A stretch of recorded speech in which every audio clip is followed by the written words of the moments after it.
এই যে কোরআনে কারিমের হিফজ করে ছোট ছোট বাচ্চারা, আপনারা দেখেন কাজটা কি খুব সোজা মনে হয় আপনাদের কাছে? যাদের কাছে খুব সহজ মনে হয় তারা একটু এক পারা আধা পারা একটু হিফজ করার চেষ্টা করে দেখেন তো।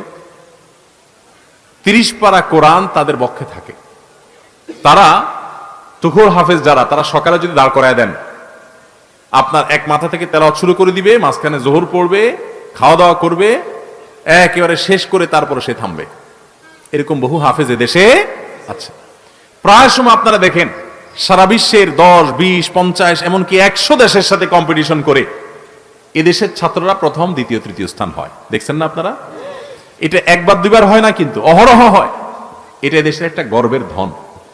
এই হেফজুখানার ছাত্ররা কিভাবে বিশ্ব জয় করে, বাংলাদেশের হেফজখানার ছাত্ররা কিভাবে বিশ্ব জয় করে, কিভাবে এই ছোট ছোট বাচ্চারা 30 পারা কোরআন তোতা পাখির মতো তারা মুখস্থ করে আবার শুনাই দিতে পারে, কিভাবে সম্ভব হয়?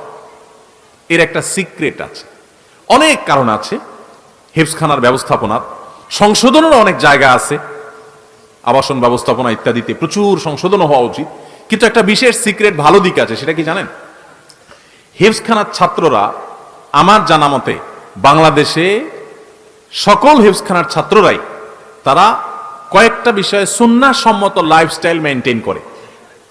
বিশেষ করে 3টা সুন্নতের আমল তাদের মধ্যে আছে। কয়টা সুন্নত? 3টা। 1 নম্বর হলো, হেফজখানার ছাত্ররা রাতে দেরিতে ঘুমায় না। সাধারণত যারা ভালো ছাত্র বা পরীক্ষার ব্যাপারে সিরিয়াস, তারা পড়াশোনা করবে দেখবেন রাত 12টা, 1টা, 2টা পর্যন্ত জেগে, তাই না? এটা হলো জেনারেল চিত্র আমাদের সমাজে, যে যারা ভালো পরীক্ষা দিতে চায়, পরীক্ষা ভালো ফলাফল করতে চায়, পড়ালেখা করতে চায়, তারা রাত 12টা, 1টা, 2টা পর্যন্ত পড়ে, ঠিক না? কিন্তু আপনারা কয়জনে জানেন, আমি জানি না, অনেকে হেফজখানার ভিতরে খবর আপনারা জানেন না, আবার কেউ কেউ হয়তো জানেনও। হেফজুখানার ছাত্ররা, সারা বাংলাদেশের হেফজখানার ছাত্রদের রুটিন হলো তারা সর্বোচ্চ 10টার মধ্যে ঘুমায় যায়। কয়টার মধ্যে ঘুমায়? 10টার মধ্যে ঘুমায়।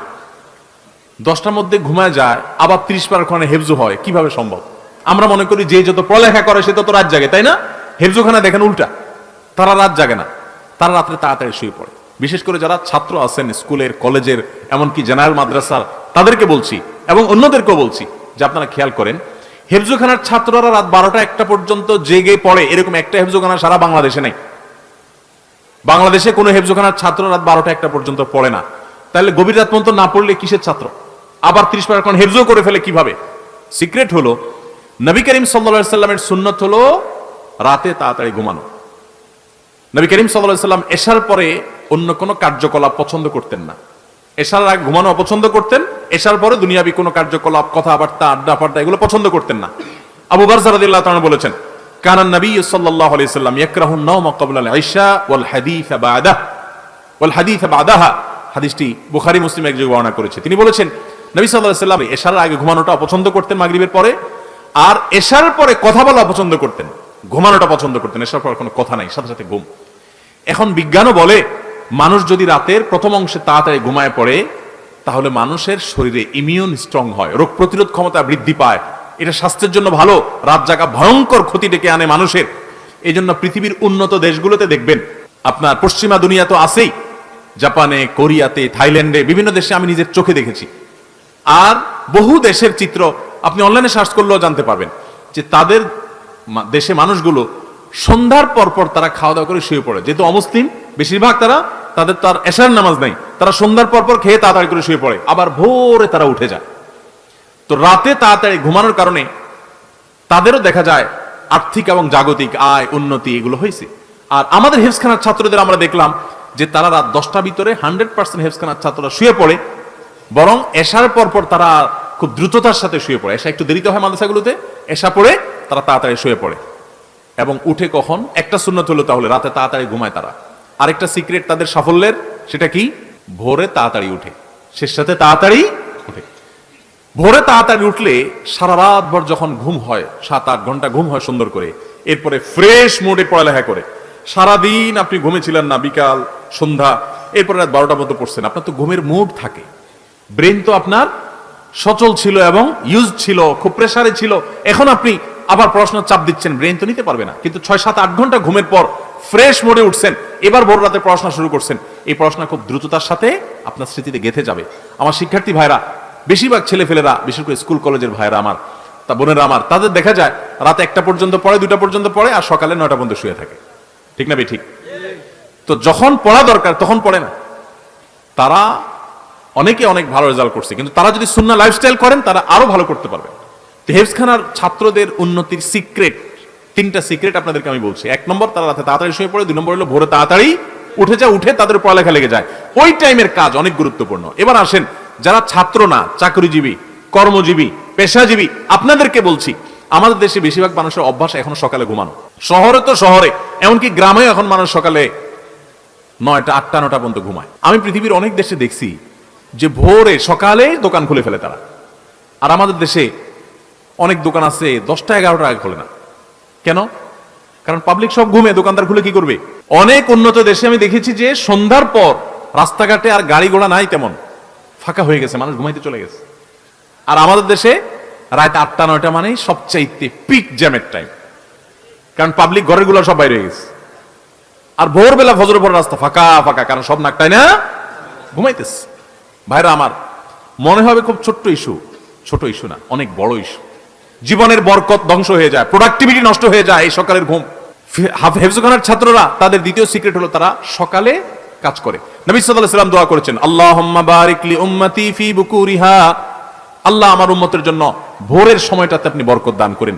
নবীজি দোয়া করে গেছেন, সকালে আপনি ব্যবসা করবেন, ব্যবসা আল্লাহ বরকত দিবে। চাকরি করবেন, চাকরিতে আল্লাহ বরকত দিবে। পড়ালেখা করবেন, সেখানে আল্লাহ তাআলা বরকত দিবে। আপনি যে কাজ করবেন সে কাজে বরকত হবে। আর যদি ঘুমায় থাকেন তাহলে অলসতা বরকত হবে, মানে অলসতা বেশি হবে। ভাইরা আমার, তাহলে হেফজখানার ছাত্ররা দেখেন ভোর রাতে উঠে যায় এবং পড়ালেখা করে। আমরা অনেকেই সকালের ঘুমে অভ্যস্ত, তাই না? আমিও টুকটাক ঘুমাইতাম। দীর্ঘদিন থেকে আমি নিজের সঙ্গে সংগ্রাম করছি যে রাত যদি ঘুম নাও হয়, সকালে কোনো ঘুম নেই। এবং আলহামদুলিল্লাহ বহুদিন পর্যন্ত আল্লাহর তৌফিকে আমি ঘুমাই না। যত কষ্ট হয় হোক, সকালে কোনো ঘুম নেই। সকালে কাজ, সকালে আমল, সকালে কোনো ঘুম নেই। বাংলাদেশের একটা ব্যাপক ব্যাধি এটা, যে আজকে আমাদের ঘরে ঘরে মানুষ গভীর রাত পর্যন্ত কোনো কাজ নাই, অযথা বসে বসে 12টা, 1টা পর্যন্ত মোবাইল টিপবে। ঠিক না ভাই? ঠিক। শুয়ে শুয়ে 1 ঘন্টা টিপবে। এই জন্য মোবাইল, বাসায় ঢুকার আগে মোবাইলের গলা চিপে বন্ধ করে তারপর ঢুকেন। দেখেন, জীবন খুব সংক্ষিপ্ত, এর বড় একটা অংশ আমাদের মোবাইল টিপে টিপিতে চলে যায়। আমাদের জীবনকে যদি ক্যালকুলেশন করে বের করে দেখানো হয়, তো দেখা যাবে যে আজকালকার তরুণরা যারা অল্প বয়সে মোবাইল হাতে পেয়ে গেছে, তাদের জীবনের সবচেয়ে বড় অংশটা মোবাইলের ভিতরে তারা ডুব দিয়েছিল। কি জবাব হবে আল্লাহর কাছে? ভাইরা আমার, তো হেফজখানার ছাত্রদের দ্বিতীয় সিক্রেট হলো তারা ভোর রাতে উঠে পড়াশোনা করে। ভোর রাতে উঠে পড়াশোনা করা, ভোরে উঠে কাজে শুরু লেগে যাওয়া, এটা জীবনে বরকতের কারণ। নাম্বার 3, তারা কাইলুলা করে। এইটা তো একেবারে বিদায় হয়ে গেছে, এই সুন্নত এখন কোথাও নাই হেফজখানা ছাড়া। কাইলুলার সুন্নতের সাথে পরিচিত আছেন আপনারা? কাইলুলা মানে দুপুরের ঘুম। দুপুরের ঘুম, এই দুপুরের ঘুম বলতে এক্সাক্ট কোন সময়টার ঘুম, এটা নিয়ে ওলামায়ে কেরামের নানা রকমের বক্তব্য আছে। একটা অথেন্টিক এবং শক্তিশালী বক্তব্য হলো এটা যোহরের আগে। হেফজখানার ছাত্ররা সাধারণত কয়টা ঘুমায়? সকালে 9টা, 10টা, যোহরের আগ পর্যন্ত ঘুমায়। ঘুম থেকে উঠে গোসল করে তারা যোহরের নামাজ পড়ে। নবী সাল্লাল্লাহু আলাইহি ওয়াসাল্লাম বলেছেন, দেখেন, কিলু ফাইন্না শাইতানা লা ইয়াকিল, তোমরা কাইলুলা করবা, কারণ শয়তান কাইলুলা করে না। দুপুরের এই ঘুমটা এত ইম্পর্টেন্ট যে এখানে সামান্য একটু, ইতিমধ্যে এটা নিয়ে অনেক গবেষণাও হয়েছে। পৃথিবীতে অনেক অমুসলিম গবেষকরা গবেষণা করে বের করেছে যে দুপুরের সামান্য কয়েক মিনিটও যদি মানুষ ঘুমাতে পারে, তাহলে সেটা শরীরকে এত বেশি সতেজ করে এবং এত বেশি কাজের স্টামিনা দেয় যে সে অন্য সময় ঘন্টা ঘন্টা ঘুমালেও সেটা পায় না। আবার সকাল থেকে টানা আপনি কাজ করছেন, দুপুরে একটু ঘুমালেন, আবার টানা সন্ধ্যা পর্যন্ত আপনি কাজ করার স্টামিনা আপনার শরীরে পাবেন, স্পৃহা আপনি পাবেন। এই সুন্নত তো একেবারে বিদায় হয়ে গেছে। আমরা অনেকে জোহরের পরে খায়া দায়া আস্তে ধীরে, যদি বন্ধের দিন থাকে, ঘুমের সুযোগ থাকে, তো যায় বিছানা যায়, এমন ভাবে বিছানা যায় যে আসর মাগরিবের সাথে পড়ি। ঠিক না ভাই? ঠিক। জীবনের বরকত লাভের জন্য এই 3টা সুন্নাহ জিন্দা করা খুব গুরুত্বপূর্ণ। হেফজখানার ছাত্রদের, এত ছোট ছোট বাচ্চারা এত ভালো করে কোরআন কারীমের হিফজ করে, এত তাড়াতাড়ি সময় হিফজ করে, এর অন্যতম কারণ, অনেক কারণ আছে, আমি এগুলোকে একমাত্র বলছি না।